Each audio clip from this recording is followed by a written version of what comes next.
Мы– жители города Алматы, и все мы уникальны. Давайте знакомиться с моей историей. Мир стремительно меняется. Мы не успеваем адаптироваться к новым реалиям. Я Асхат Абжанов, профессор Академии гуманной педагогики, семейный коуч, основатель школы лидерства Жаңа Урпак. Наша миссия – воспитать лидеров нового поколения.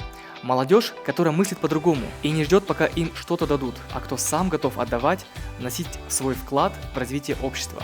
Мы хотим со школьной скамьи закладывать правильные ценности, помогать детям обрести уверенность в себе, развивать нестандартное мышление, научиться работать в команде, пробудить стремление к саморазвитию, верить в себя и ставить амбициозные цели.